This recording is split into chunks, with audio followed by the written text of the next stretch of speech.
Hello everybody, I'm Verdi and welcome to the next episode from my Caribbean city of Monteverde.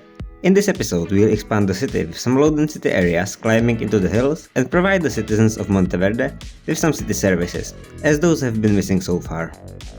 The new expansion will take place on the slope between the two streams, starting to tie the city to the surrounding mountains.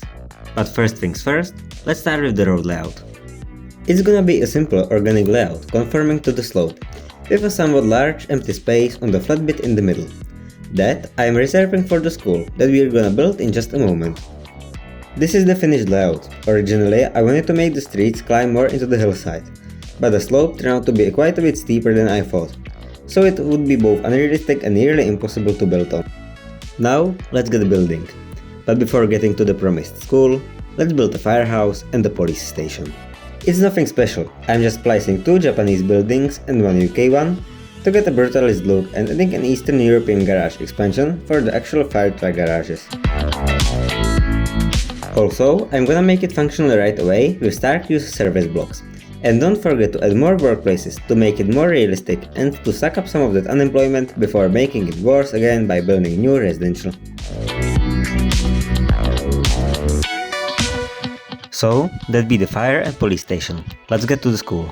As I previously said, I built it here on the flat bit where I intentionally didn't put any roads except this cul-de-sac. That will be in the middle of the school grounds. The school is gonna have two parts. The first one is going to be an elementary school. I'm building it out of a US motel, because I feel like it has the correct vibe for a school in this region. The second part is going to be high school, since we don't yet have that in the city. I'm building it out of these two Japanese residential buildings that fit quite well for this. I like how they have individual doors from the outside for each classroom, rather than an indoor hallway. That is, I feel like, quite typical for schools in developing countries, especially in tropical regions. And just like the fire and police station, I'm making it functional with service blocks. Here I just had some problems with the employee upgrade. It just didn't work, so I had to leave it at 4 employees. That really bothered me. So I tried it again later to see if it didn't magically fix itself. And to my surprise, it did. So in the end, I got the right number of employees to make the unemployment crisis just a tiny bit less awful. That would be the services. Now it's time to fill the rest of the space with housing. Around the main boulevard, I'll put a bit of medium density to blend with the rest of the city. But further back, it will be all single family. Just like in the last expansion, I'm using only static plot pillars, since they don't mess up the terrain around them, which is key for building on slopes. The selection of buildings is also the same. Japanese for medium density, and for low, it's mainly the US ones that look like trailer homes, with some Chinese and EU waterfront ones peppered in to make it a bit more varied. In some places, I'm putting in paths for better pedestrian connectivity, only to totally forget about them later and put houses over them, but in the end I cleared them out or moved them slightly.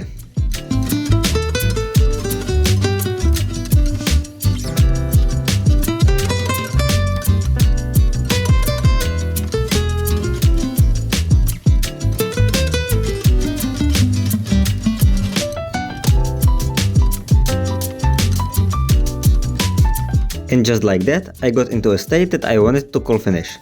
But it is just not dense enough, especially around the school. So back to plopping.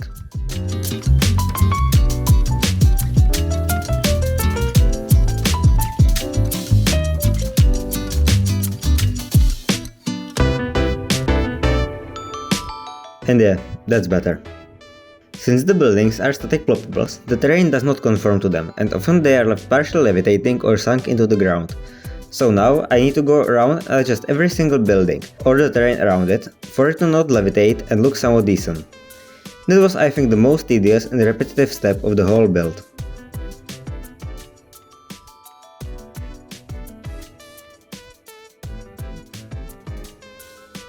But now that it's done, we can finally make it functional by adding zoning blocks. I'm not using Stark use ones here, because they are signature buildings, and signatures are broken. Instead, I'm using my own, that I made in the last episode that are zonable buildings.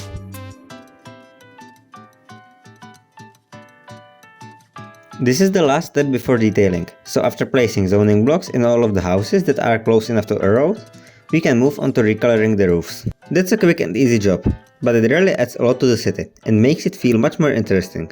I know that in real life roofs aren't as colorful, but I just love how it looks and I feel like it sets the tropical atmosphere perfectly.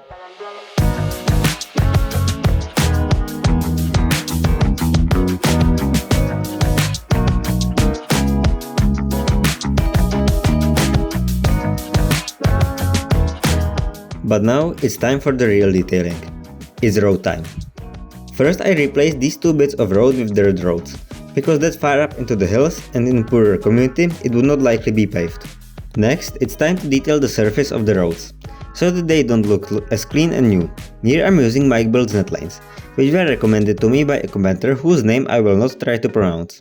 Thank you for the suggestion, they look great. They are basically just a netlane version of some Real Vision decals. If there were more variations, I would use them everywhere. Anyways, let's put on timelapse finishing all of the surface and decal work.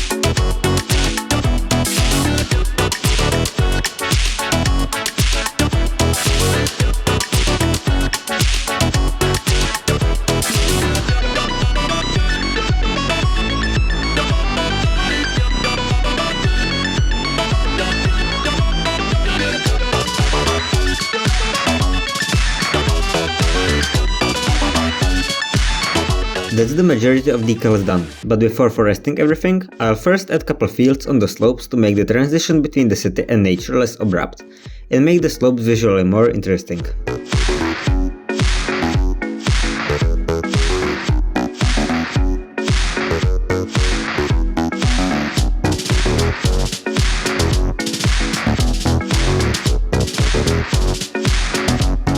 And yeah, there's a path, just as I said in the beginning, forgot about it. So let's reroute it, and once we are at it, I'll also detail it so that it actually looks like a path.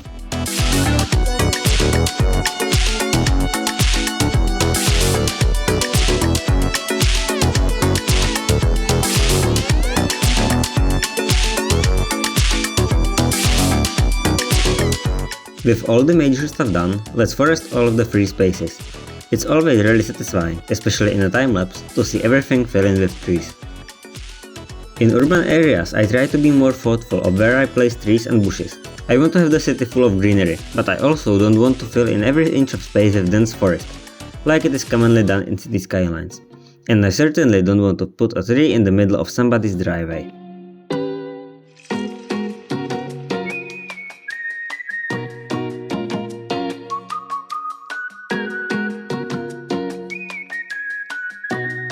And obviously, I forgot about the other paths, even while doing the previous one. So let's finish those as well.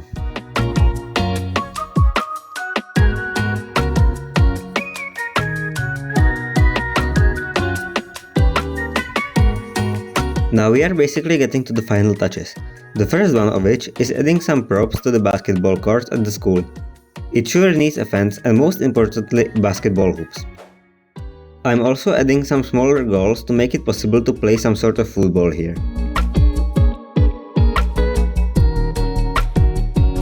Next are the power lines. Those need to be on every street. There is no chance of underground cables here. I also found out that when I was adding parking to the boulevard, I forgot to move the poles to the sidewalk. So I'm doing it now. Usually when adding power lines, I also put streetlights in the poles. But for this expansion I won't add almost any, cause it wouldn't be entirely realistic to have streetlights in a poorer hillside neighborhood like this one. And as the last thing, I'll pay a bit more attention to the little industrial complex here. Right now it's empty and soulless, so I'll just add couple random props, some coils, boxes, barrels and crates. I also came across these absolutely awesome roof decals from the Urban DK pack. They just add so much, I need to put them everywhere from now on.